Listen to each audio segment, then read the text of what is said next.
Ayan, magandang umaga po sa bawat isa. Tayo ba ay maligaya sa araw na ito? Amen. Parang may antok pa. Kamusta naman po ang bawat isa? Amen. Nawa nga ay tayo ay blessed sa araw na ito dahil nandito tayo para purihin ang ating Panginoon. Ano man yung mga pinagdaraanan natin sa ating buhay ay andyan ang Panginoon para i-comfort tayo sa araw na ito. Amen po ba? Amen. Tayo po ay tumayo. Kung kayo po ay may mga Biblia, makibukas po kayo sa Awit chapter 63 verses 3 to 4. Sabi po dito, ang wagas na pag-ibig mo ay mahigit pa sa kaysa buhay. Kaya't ako'y magpupuri, ikaw ang pag-uukulan habang ako'y nabubuhay. Ako'y magpapasalamat at ako ay dadalangin na kamay ko'y nakataas. Kaya sa araw na ito, ibigay natin yung lahat ng blessings ng Panginoon na pinagkakalob niya sa atin sa pamamagitan ng pasasalamat sa Kanya, ng pag-awit ng papuri sa Kanya, sa pagtaas ng ating mga kamay, tunay na ang Panginoon ay nalulugod sa atin. Amen? Amen. Tayo po ay manalangin. Hallelujah, Panginoon. Tunay nga na napakabuti mo sa aming buhay, Lord God. Tunay nga, gumawa ka ng kamangha-mangha, Panginoon, sa aming mga buhay, yung kapangyarihan ang aming nararanasan sa bawat araw, Lord God. Salamat, Lord God, sa patuloy mong pag-iingat sa amin, sa mga blessings, Lord God, nakakamit namin, sa mga achievement namin, Lord God. Inaalay namin ito sa iyo, Panginoon, dahil kung wala ka sa buhay namin, Panginoon, hindi namin ito makakamit, Lord God. Hindi namin makakamit yung mga goals namin, Panginoon, dahil nandyan yung lakas mo sa amin, Panginoon. Andyan yung peace, Lord God, na binibigay mo sa amin, yung comfort na binibigay mo sa amin, Lord God, sa oras na nahihirapan kaming abutin ang aming mga pangarap, Lord God. We thank you, Panginoon, dahil sa iyong pag-iingat sa aming pagpasok sa trabaho, Lord God, sa school, Lord God, andyan yung pag-iingat mo sa amin, Panginoon. We pray, Lord God, sa araw na ito, ingat at gabayan mo kami, Lord God. Pangunahan mo kami sa aming pananambahan na maranasan namin ang iyong banal na Espiritu, Lord God.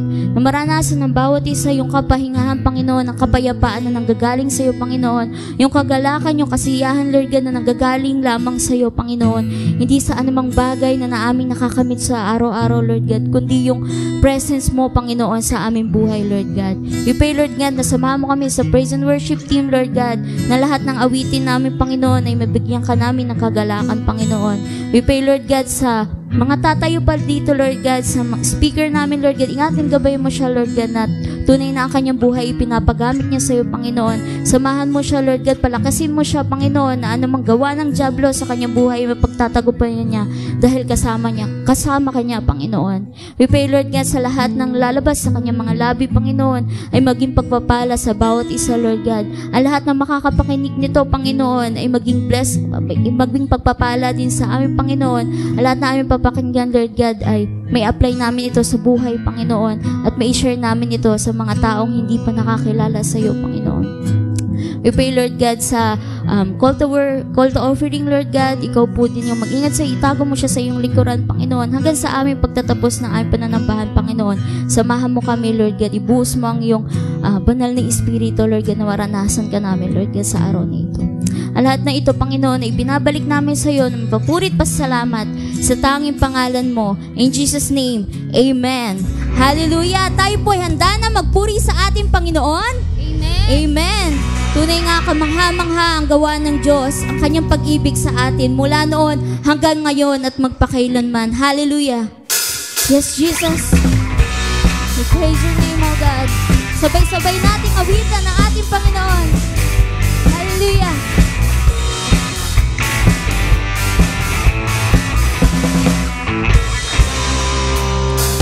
Kami ay nakatipon sa ngalan mo, Panginoon. Ang lahat ay nagdiriwang, ikaw ay kapiling ngayon. Umuulan ng pag-asa, kami ay nagkakaisa.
sabay nagagalang sa indak ng papuring ito. Sabay-sabay nagagalang sa sayaw at papuri sa'yo. Kamanga-manga, hallelujah. Kamanga-manghang pag-ibig, lampas langit sa amin tumubos. Di karapat-dapat pagpalain, ngunit biyaya mo'y pinuhos. Kamanga-manghang pag-ibig, lampas langit, kami minahal mong lubos. Aming itatanghal, pangalan mo, Jesus.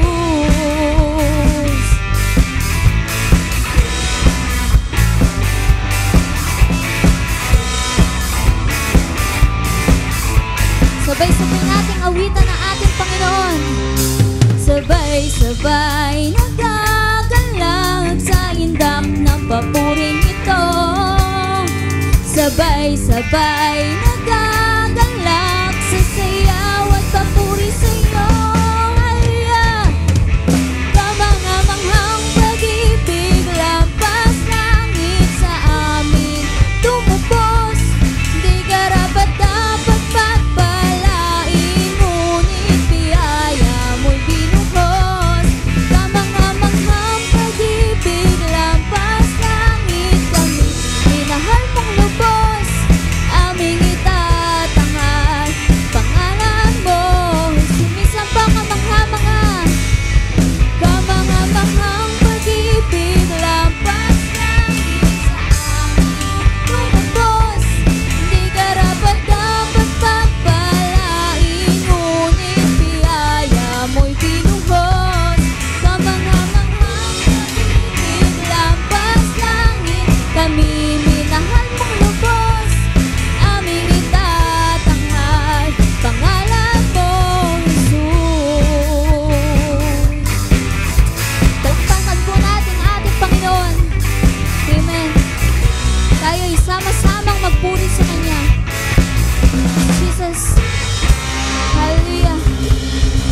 Pupurihin ka namin, O Diyos. Itataas namin ang iyong ngalan. Hallelujah. Yes, Jesus. Patuloy nating awitan ang ating Panginoon ng papuri.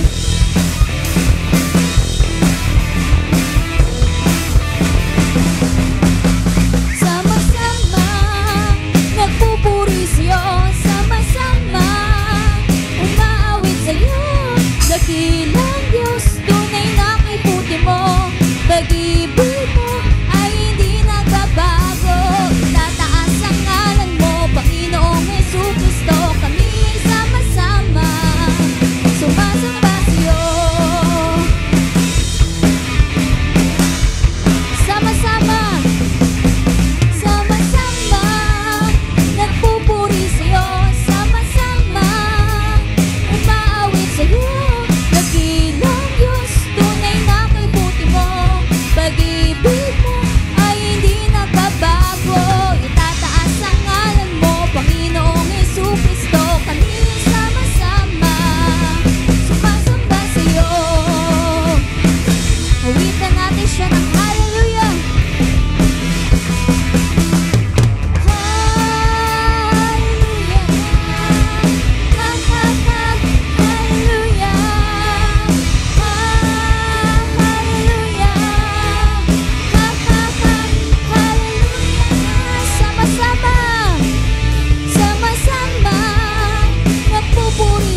Lord God, sa lahat ng saya, Panginoon, na nararanasan namin, Lord God. Yes, Jesus, patuloy kaming aawit sa iyo, Panginoon. Hallelujah, tunay nga sa iyo naming nararanasan ng kapahingahan, Panginoon, ang kapayapaan, Lord God. Sa hirap at saya, Panginoon, na aming pinagdaraanan, nandiyan ka, Lord God. Yes, Jesus, ikaw ang aming sandigan, Lord God. Hallelujah. Yes, Jesus. We worship your name on high, O God.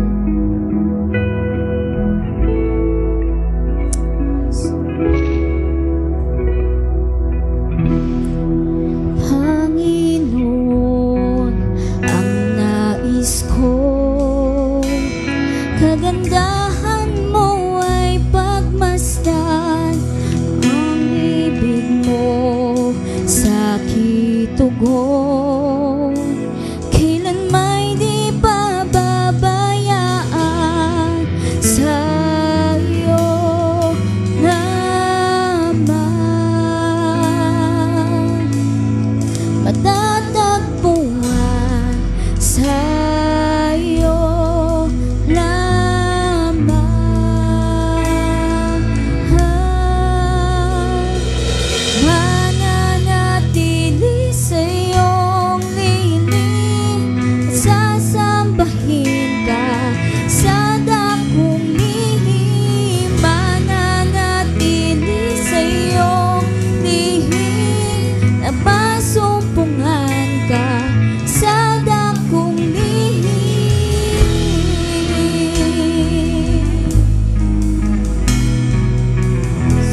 malapit sa iyo, Panginoon.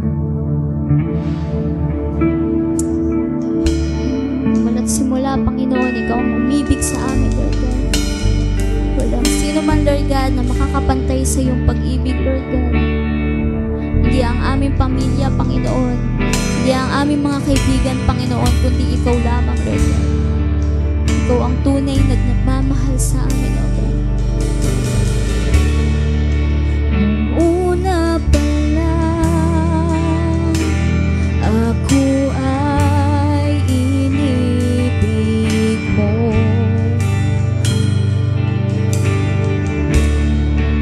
Binigay mong lahat, mahanap mo lang ako.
papuri at pasasalamat, Panginoon, sa iyong kadakilan, sa iyong kapangyarihan, Panginoon, na ipinaparanas sa amin, Lord God. Ang lahat ng ito, Panginoon, ay binabalik namin sa iyo na may papuri at pasasalamat sa tanging pangalan ni Jesus. In Jesus' name, amen and amen. Para po sa ating scripture reading, inanyayaan ko po ang lahat na tumayo para sa paggalang sa salita ng Diyos. Kung may mga Biblia po kayo, pakibukas po sa Mateo 5:9. Mateo 5:9. Mapalad ang mga gumagawa ng daan sa ikapagkakasundo, sapagkat sila'y ituturing ng Diyos na mga anak niya. Maaari na po tayong umupo. Sunday, our missions month, no? At sa ating pong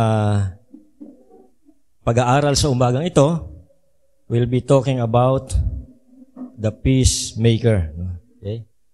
Bago po ang lahat, tayo po ay sandaling manalangin. No? Dakilang Diyos, kami po ay nagpupuri at papasalamat sa araw na ito. Tunay nga po na napakabuti nyo sa buhay ng bawat isa. Salamat po na muli niyo po kami dinala rito upang kayo po ay maitaas at sambahin sa aming kalagitnaan. Salamat po sa bawat isa na dinala niyo po rito. Nawa nga po, ang araw na ito ay maging araw ng kapahingahan sa inyong presensya. At batid niyo po, Panginoon, kayo po nakakaalam ng puso ng bawat isa at alam niyo po ang mga dala-dala namin sa umagang ito. Nawa po, sa aming paglapit sa inyong presensya, ay masumpungan po namin, Panginoon, ang mga katugunan sa lahat po ng aming pangailangan. Masumpungan namin ang kalakasan sa aming mga nanghihinang kaluluwa. Masumpungan namin ang encouragement na kinakailangan namin, Panginoon. At nawa nga po, ay mangusap at magministeryo ka po sa bawat isa.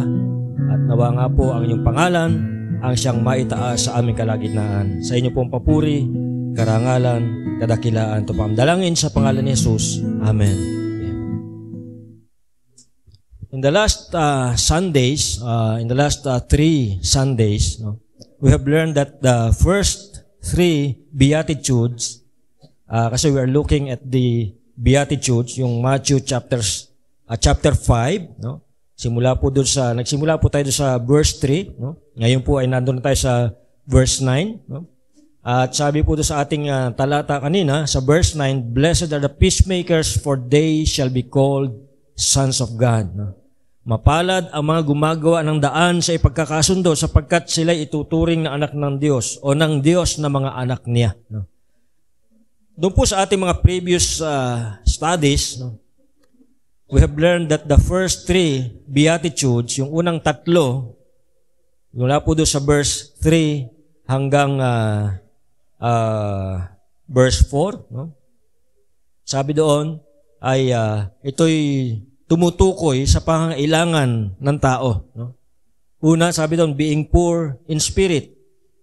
Kapag sinabing poor in spirit, wala tayong ibang inaasahan kundi ang Diyos. No? We are helpless without God. We are nothing without God. No? Being poor in spirit. No? Number 2, being mournful or sorrowful because of one's sin. No? Sino ba sa inyo ang hindi nalulungkot kapag nakagawa ng kasalanan? No? Kapag hindi na po tayo nalulungkot every time na gumagawa tayo ng kasalanan, mapanganib po yan. That's a dangerous thing. No? So, being mournful or sorrowful because of one's sin. No? Nalulungkot din po tayo kapag nakita natin ang isang kapatid na nahulog sa kasalanan. No? Now, that's the meaning of being mournful. Sabi ni Jesus, Blessed are those who mourn, for they shall be comforted. Then yung number 3, being meek or being willing to be under the complete control of God. Ito po yung nagtutulak sa atin na magpasakop sa kalooban ng Diyos. Na yung ating sariling kagustuhan, pinapasa ilalim natin sa ilalim ng kagustuhan ng Diyos. Hindi natin pinapairal yung ating gusto, kundi ang pinananaig natin kung ano yung gusto ng Diyos para sa atin. That's the meaning of being meek. And again, meekness is not weakness. It is strength under control. No? Dahil yung pong ating kalooban, sinasabit natin sa kalooban ng Diyos. Now, in the fourth beatitude, makita naman din po natin dito yung resulta kapag ang isang mananampalataya ay hinahanap niya o ninanais niya o pinagsusumakitan niya ang katuwiran ng Diyos. He seeks after God's righteousness, and this experience itself is the blessing of hungering and thirsting after God's righteousness. So ano po yung resulta nito? They are being filled and satisfied. No? If we hunger and thirst for God's righteousness, ang pangako po ng Biblia, we will be filled. We will be satisfied. That's why mga tao ay naghahanap ng satisfaction, hindi makita sa mga material na bagay, hindi makita sa mundo. Nakikita po natin ang tunay na satisfaction sa Panginoon lamang. The fifth, sixth, and seventh beatitude deals with the three kinds of character na gusto ng Diyos na makita sa atin. Gusto ng Diyos na ma-develop sa atin. Ito yung mga character na nais ng Diyos na maisabuhay natin. Ano po ba itong mga karakter na ito? Ano ba itong mga virtues na ito? Doon sa 5th, 6th, and 7th beatitudes. To be merciful, to be pure, and to be a peacemaker. So we'll focus this morning on that beatitude, being a peacemaker. In verse 9 it says, blessed are the peacemaker, for they shall see God. Or in this beatitude, makita po natin, Jesus is calling us to be peacemakers. He's not just calling us to avoid conflict, but to actively work to bring peace to the world around us. We are called to be peacemakers, not to be troublemakers. Kapag sinabing peacemaker, dapat tayo yung pinagmumulan o tayo yung gumagawa ng way para magkaroon ng kapayapaan sa paligid natin. No? Kapag sinabing Kristiyano, dapat ay ikaw ang pasimuno sa kapayapaan. No? Saan ka naman nakakita ng Kristiyano na laging pinagmumulan ng gulo? No? Saan ka naman nakakita ng tagasunod ni Kristo na kapag nagkaroon ng kaguluhan, siyang pinagmulan. No? Mahirap po yan. No? Bilang isang Kristiyano, dapat po ay hindi tayo yung pagmumula ng gulo, kundi dapat tayo ang tagapagsaayos ng anumang kaguluhan sa paligid natin. So, what does it mean to be a peacemaker?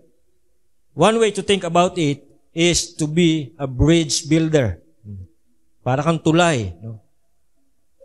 To build bridges between the people who are divided. No?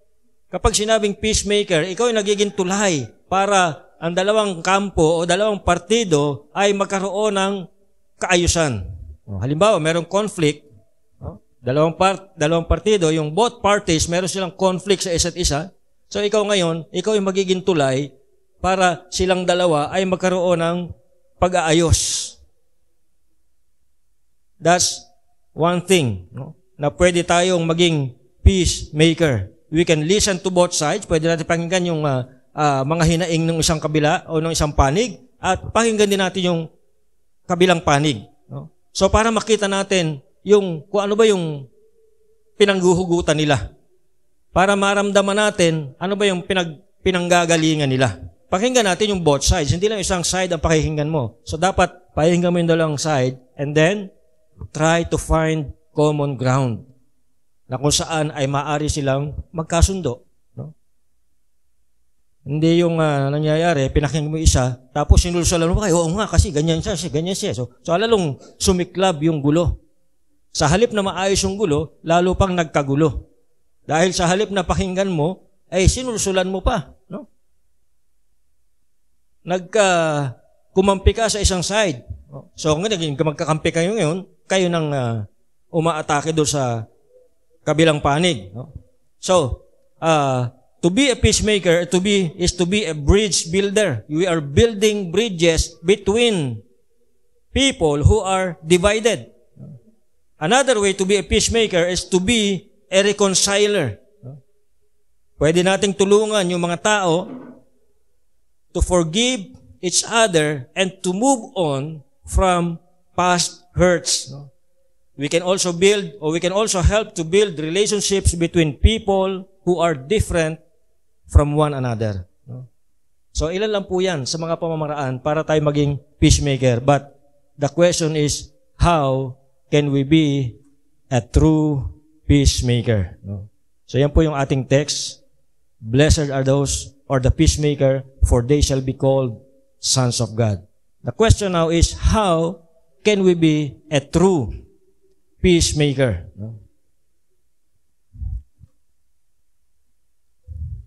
Kala ko nagte-take ng notes, no? Galing Naka-4 pa. So, how can we be a true peacemaker? Una, to be a true peacemaker, you have to be at peace with God. First and foremost, para tayo maging tunay na peacemaker, first thing is to be at peace with God.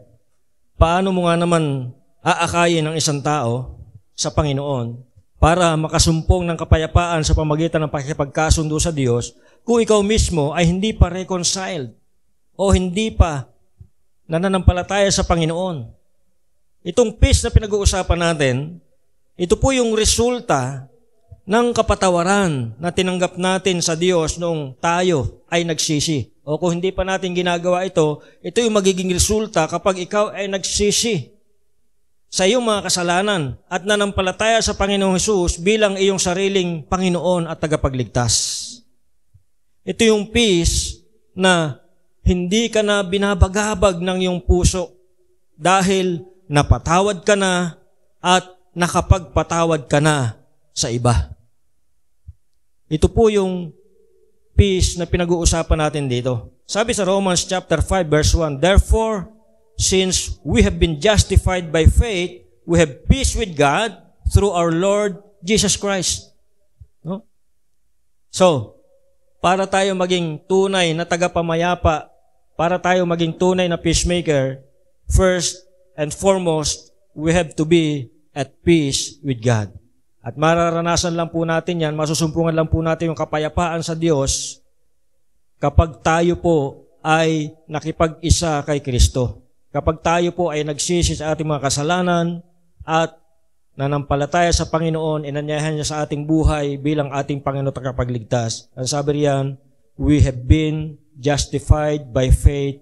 We have peace with God through our Lord Jesus Christ. Number 2, to be a true peacemaker or a true peacemaker reflects peace in his own life. Dapat makita itong kapayapaan na ito sa iyong buhay. No? Ito yung sinasabi ni Paul sa Romans chapter 12 verse 18. Sabi niya, as much as depends on you, live peaceably with all men. Live peaceably with all men. Sino ba sa inyo ang walang nakaalitan dito?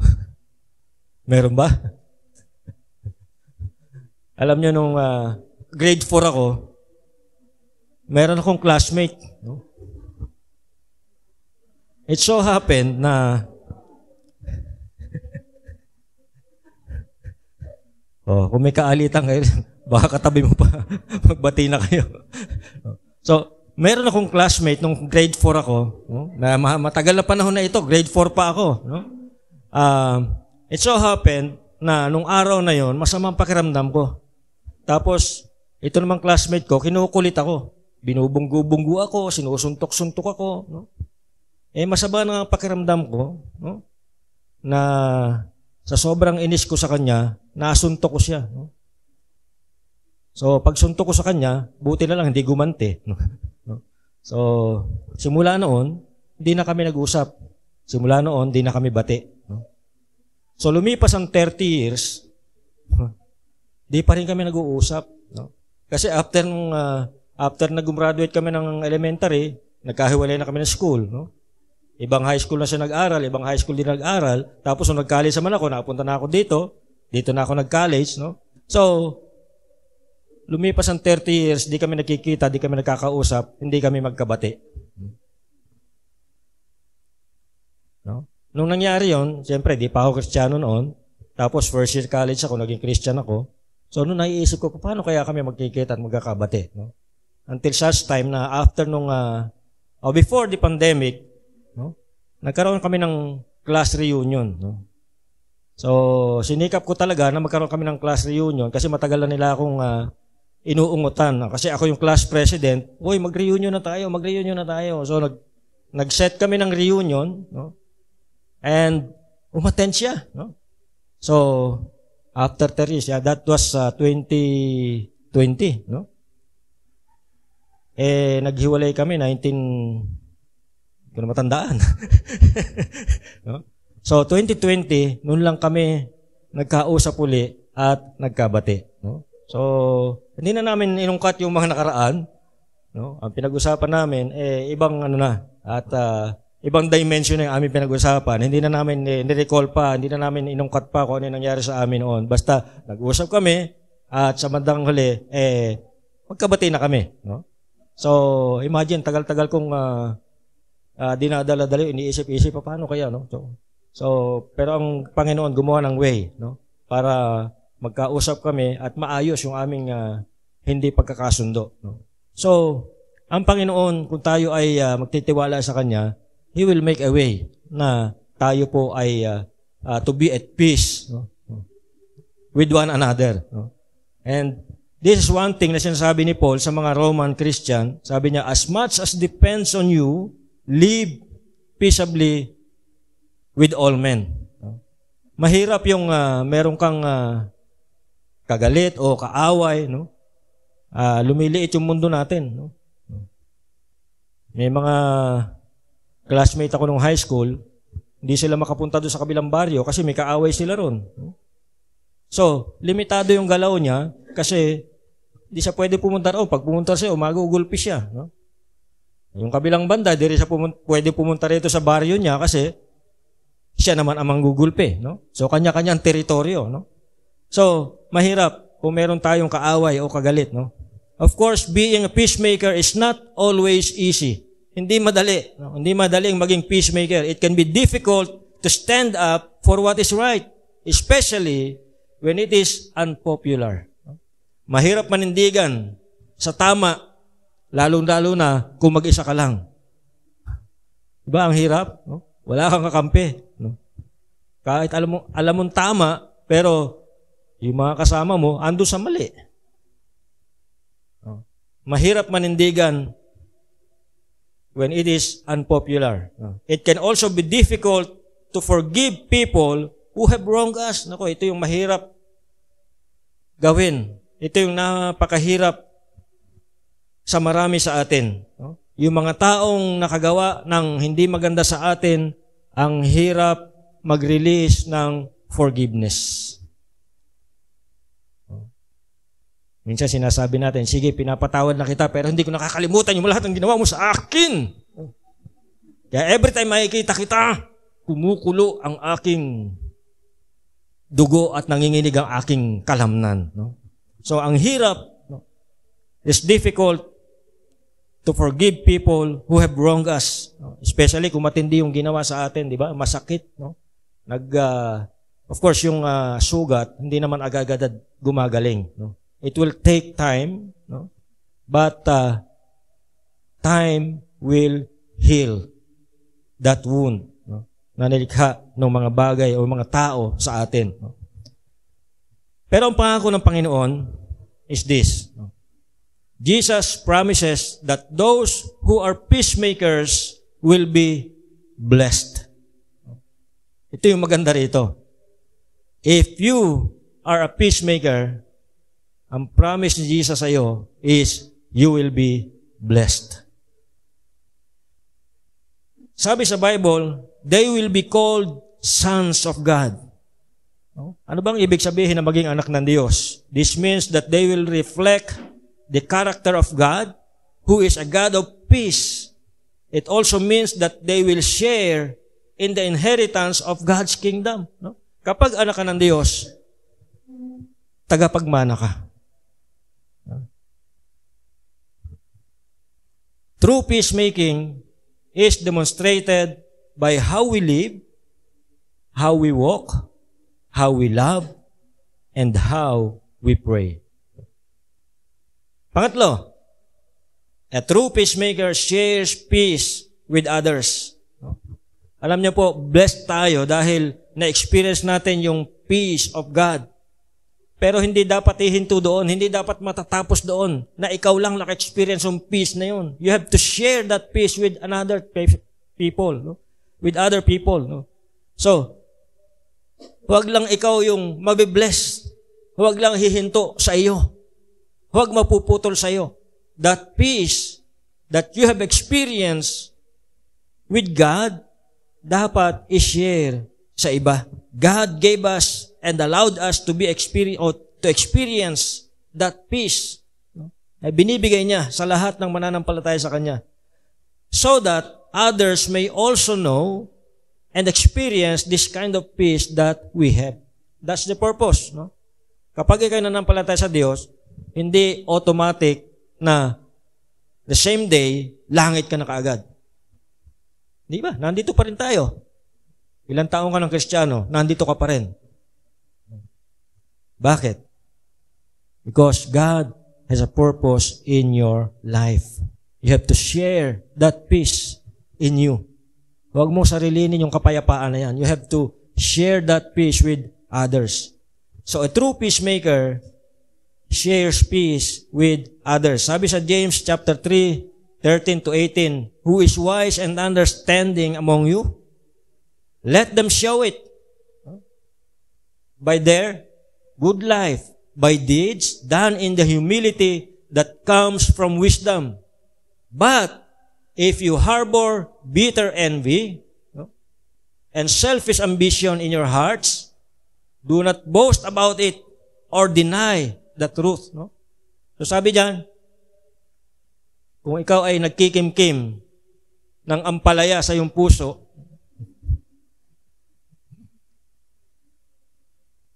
sabi niya, do not boast about it. No? Such wisdom does not come from heaven, but is earthly, unspiritual, demonic. No? So kaya dapat natin itong tanggihan. No? Yung wisdom na yan na sinasabi does not come from heaven. No? But it is earthly, unspiritual, and demonic. For where you have envy and selfish ambition, there you find disorder and every evil practice. But the wisdom that comes from heaven is first of all pure, then peace-loving, considerate, submissive, full of mercy and good fruit, impartial and sincere. Peacemakers who sow in peace reap a harvest of righteousness. No? Ito yung maganda. No? Peacemaker who sow in peace. Kapag tayo nagtatanim ng kapayapaan, ang ating aanihin, sabi riyan, ay righteousness. Ang pagiging peacemaker ay hindi lang yung mamamagitan ka pag may gulo na para kang referee. Kasama po dito yung ating buong pagkatao, kasama dito yung ating attitude, yung ating karakter, ano ba yung ating intensyon, ano ba yung gusto nating ma-accomplish. No? Hindi lang yung mamamagitan ka. Lahat kasama. Lahat ng binanggit ko na yun, kasama sa pagiging isang peacemaker. Ito'y makikita sa pamagitan ng ating malapit na relasyon sa Diyos, sa pagiging makadiyos, and then later on, ito naman ay magre-reflect sa ating buhay at ma-share natin sa iba. That's the meaning of being a true peacemaker. A true peacemaker shares peace with others. And lastly, a true peacemaker may expect reward. No? Merong reward yan. Sabi ni Jesus, "Blessed are the peacemakers, for they will be called children of God." In John chapter 8, verse 31, verse 44, and verse 48, yung mga tao doon, yung mga Hudyo na nasa harapan ni Jesus, yung mga audience ni Jesus, on that particular situation, sinabihan niya itong mga Hudyo na ang kanilang ama ay si Satanas. Bakit? Bakit sinabi ni Jesus sa mga taong ito na ang ama nyo ay si Satanas?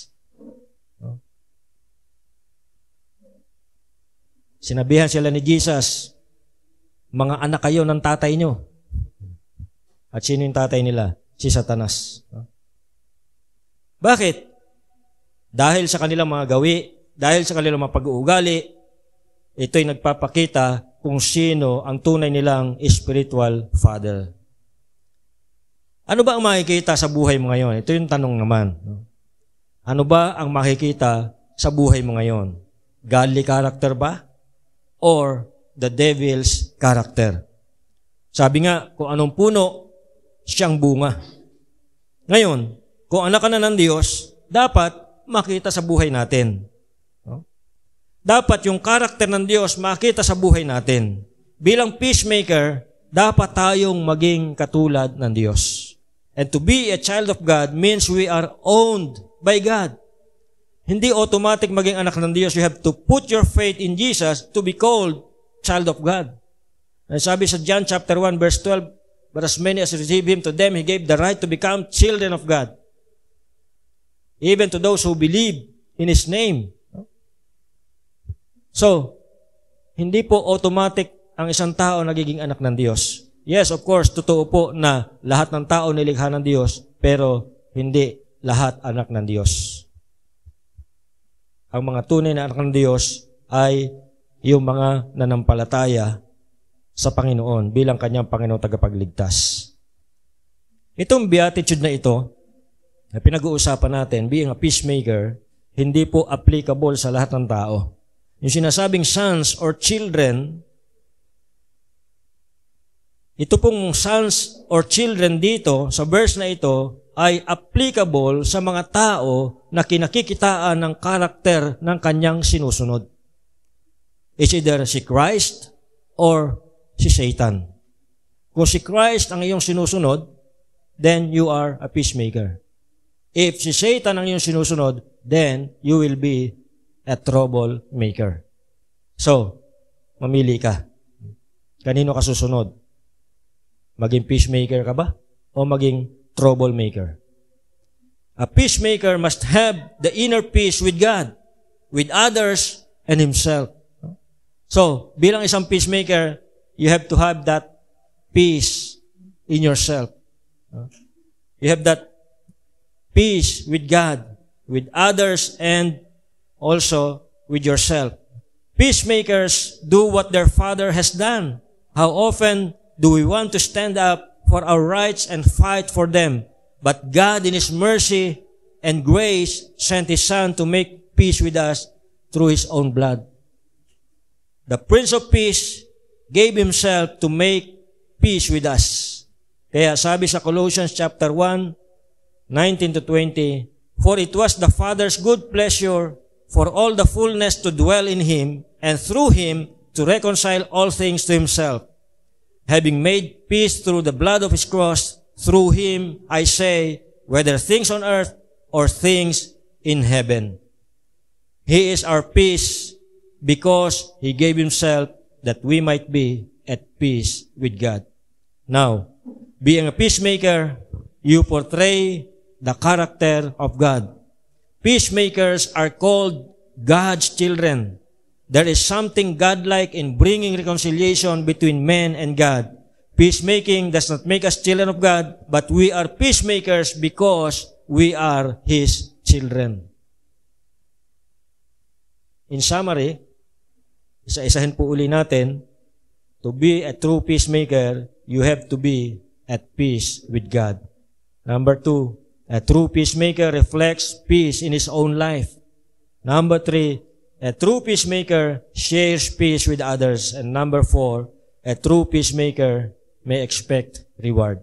So, anong relasyon ito sa mission? Alam niyo po ba na ang evangelism ay peacemaking?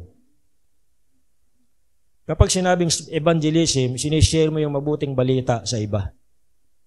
Hindi mo sinasarili, sinishare mo.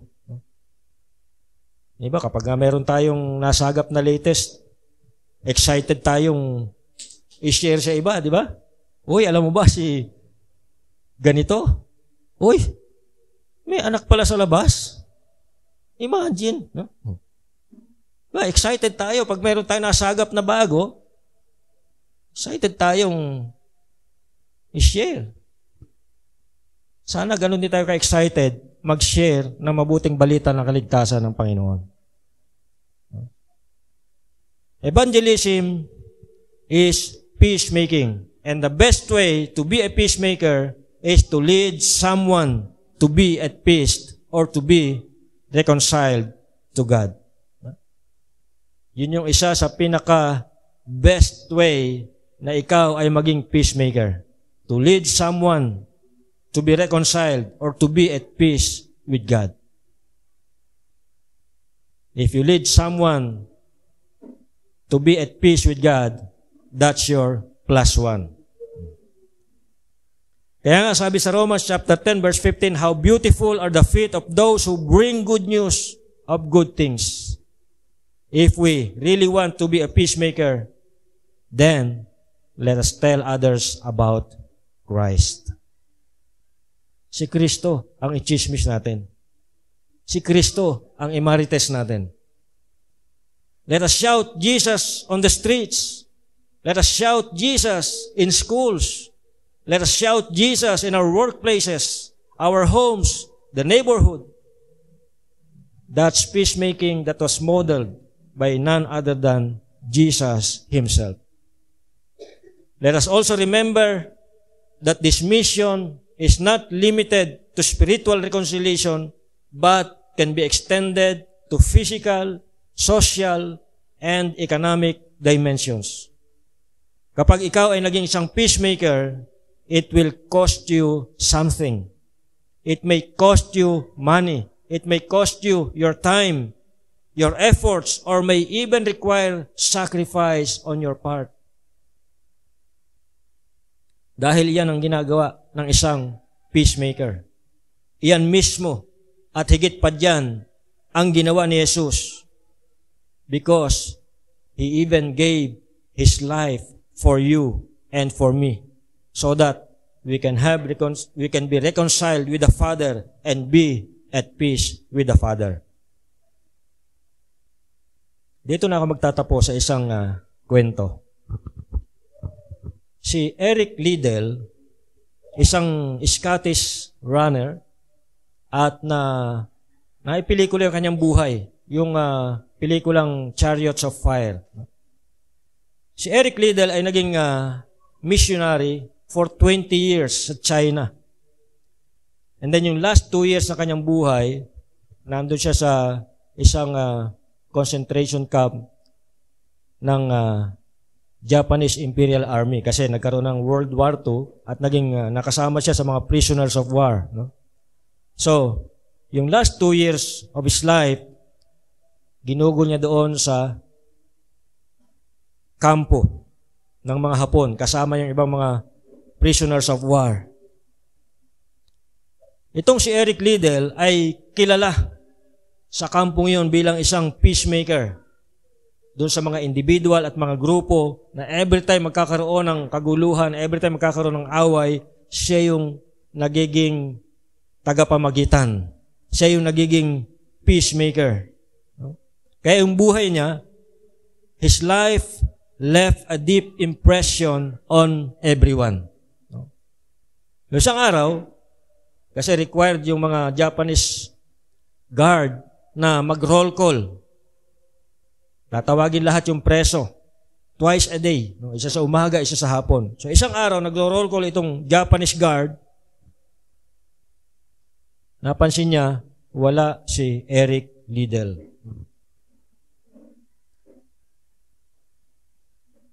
Sabi nung isang preso, wala na siya kasi namatay na siya kaninang umaga. Sabi nung Japanese guard, siyempre, hapon, sabi niya, Ridero wa Kurishu-san desu sa, ne? Tanongin niyo si Robby kung ano ibig sabihin nun.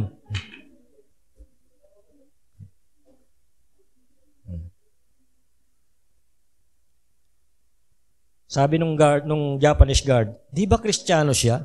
Nagtagalog tuloy. So, paano nalaman ng Japanese guard na Christian itong si Eric Liddell? Yun ang tanong. Assignment nyo yan. Yung contact between Eric Liddell and the Japanese guard is through the twice a day roll call. Ganun lang. Yun lang yung point of contact ng gwardiya sa kanya. Pero bakit nalaman nung hapon na Christian si Eric Liddell? Sa palagay nyo, paano? Yung direct contact nila is only twice a day roll call. Tatawagin lang pangalan niya. Sa umaga at sa hapon, kung nandyan siya. No? So nalaman lang na wala siya kasi nung araw na yon hindi na siya nakapagsabi ng present kasi patay na siya. No? So, how did the guard know that Liddell was a Christian? Dahil nakita niya sa buhay ni Eric Liddell si Kristo.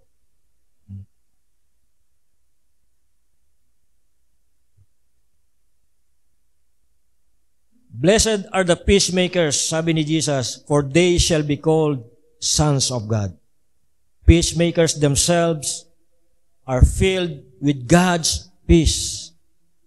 Ito yung nakita ng Japanese guard kay Eric Liddell. Na sa kabila ng kanyang sitwasyon, siya ay isang preso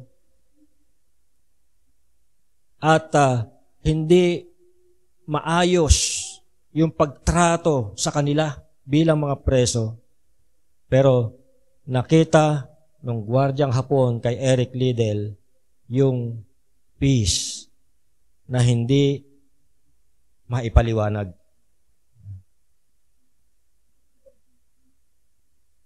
Peacemakers themselves are filled with God's peace, the very quality with which they help others.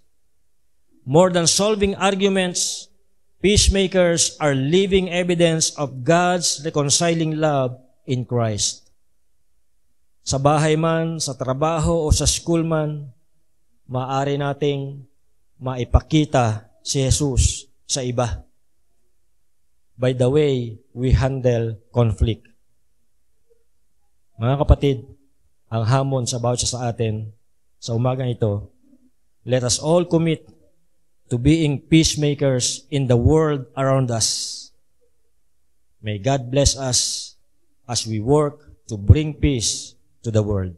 Tayo po'y manalangin.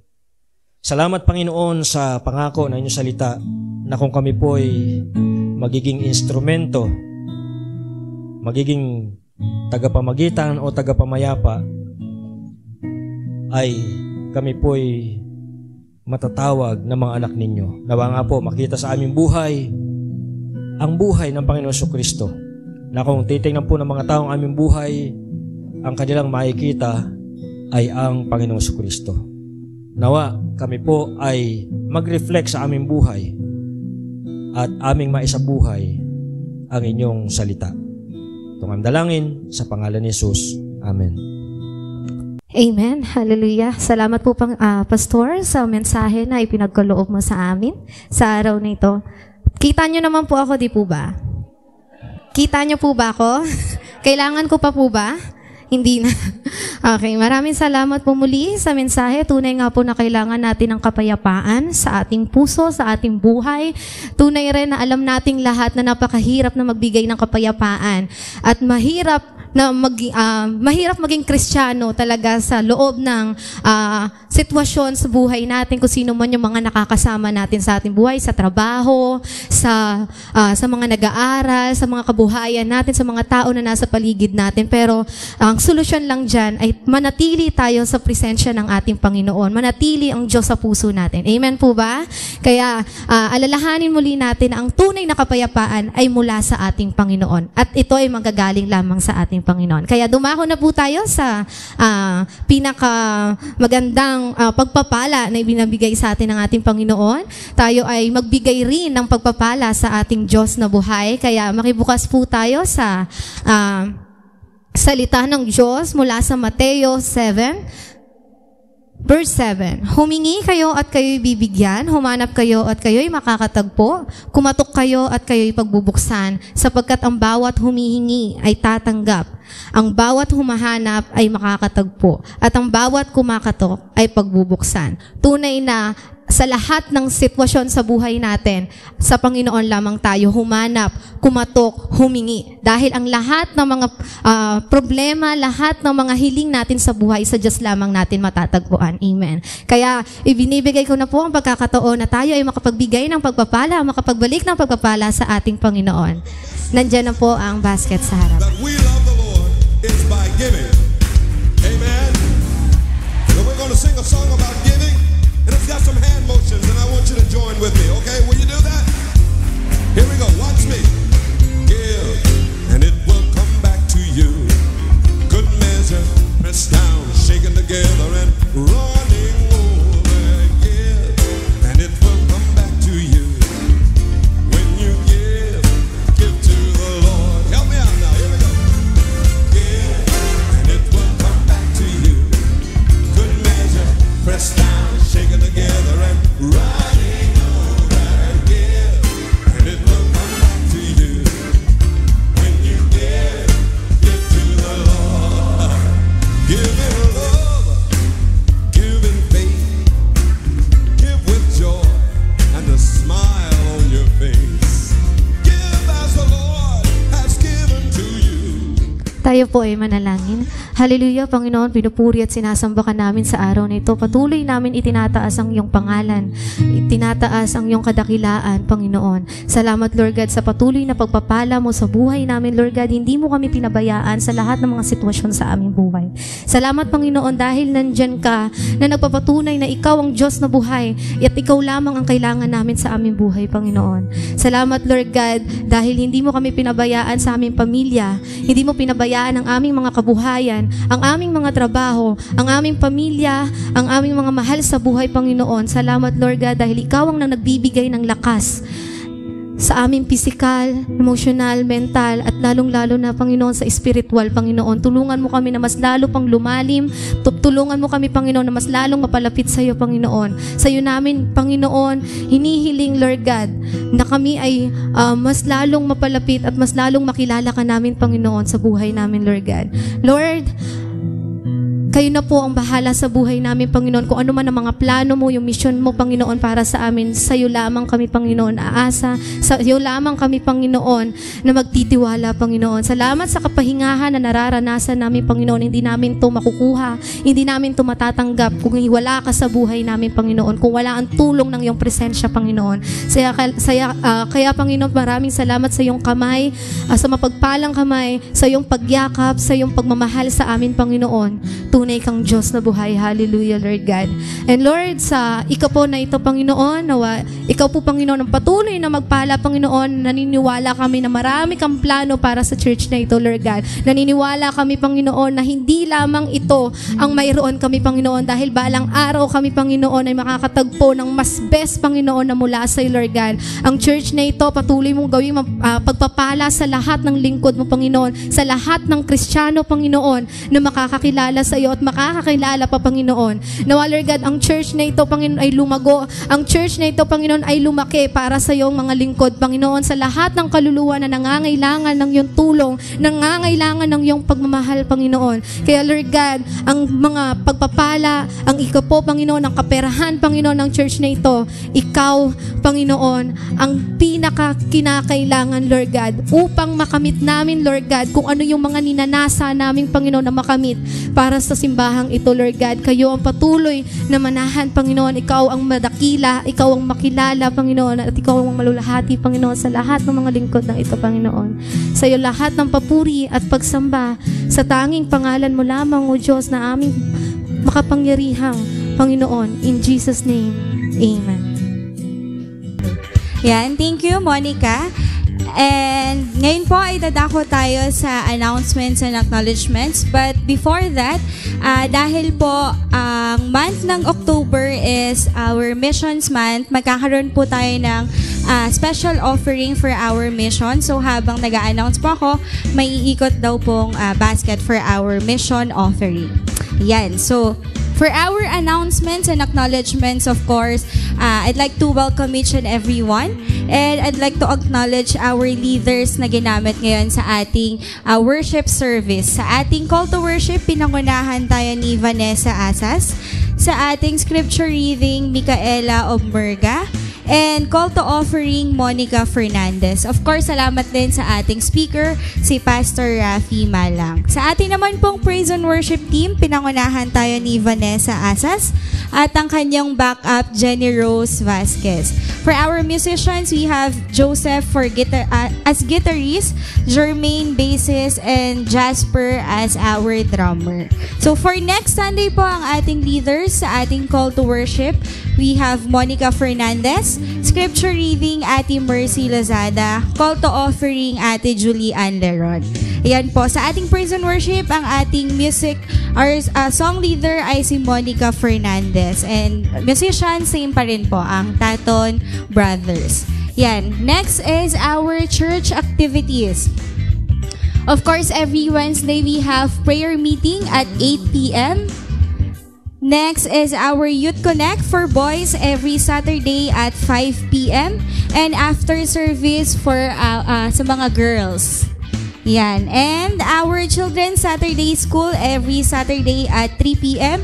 At ang kanilang teacher ay si Teacher Jenny Rose Vasquez. So, ang ating sponsor yesterday ay si Pastor Rafi Malang. So, next week ay ako po.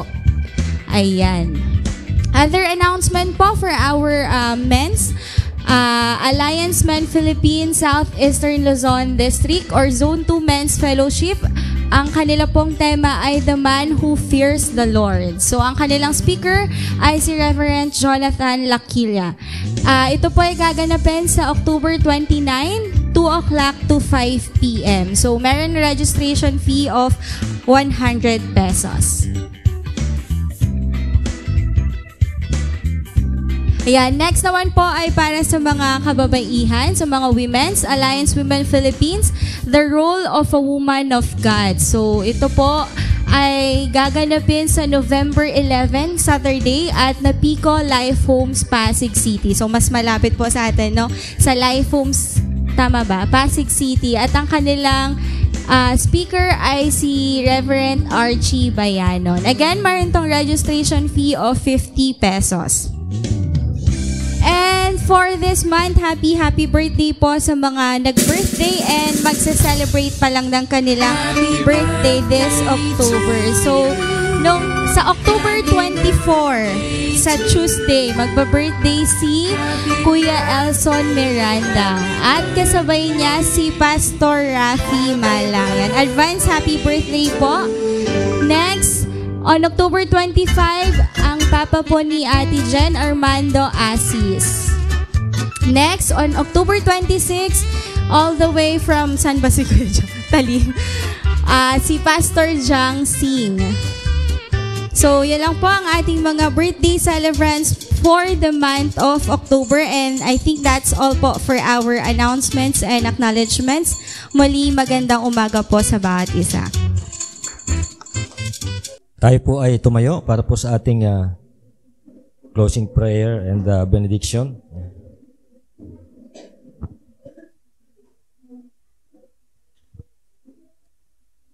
Tayo po ay manalangin. Dakilang Diyos, kami po ay nagpupuri at nagpapasalamat sa araw na ito na kami po ay nagkaroon ng pagkakataon na makapanambahan sa inyo. Salamat po sa kalakasan ng pangangatawan. Salamat po na nagising kami sa araw na ito at walang karamdaman. Salamat po sa lahat ng inyong provision, sa lahat ng mga bagay na pinagkaloob niyo sa amin. At kami po ay patuloy na nagtitiwala sa inyo, Panginoon, sa mga bagay na sa mga oras na ito ay pinagkakatiwala namin sa inyo, Panginoon. Kami po ay nananalig na sa lahat po ng aming pangailangan, ito po ay inyong tutugunan. At sa mga oras na ito, Panginoon, nais po naming i-unload sa inyo, nais po naming ilagak sa trono ng inyong biyaya ang lahat ng pangailangan ng bawat isa na naririto, Panginoon.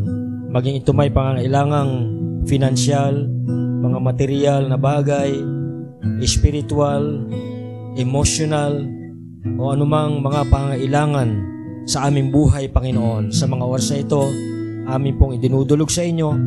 Nawa nga po ang lahat ng ito ay inyong tugunan sa inyong tamang kapanahunan. At nawa nga po ang inyong pagpapala at pagsama sa bawat isa sa amin ang aming maranasan sa buong isang linggong ito. Ingatan niyo po ang bawat isa sa lahat po ng aming lakad, sa lahat po ng araw-araw na pagbibiyahe. Ingatan niyo po kami sa anumang karamdaman. I-preserve niyo po yung aming malakas at malusog na pangangatawan.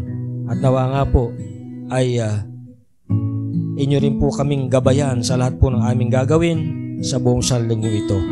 At sa amin pong paglabas sa lugar na ito, Panginoon, ay babaunin namin ang kalakasan na nagmumula sa inyo, ang pagpapala at ang kapayapaan na inilalaan nyo sa bawat isa. Nawa po, hindi po kami aalis sa lugar na ito na hindi namin natatanggap ang inyong pagpapala na inilalaan sa amin. Salamat po, Panginoon, pinupuri ka namin.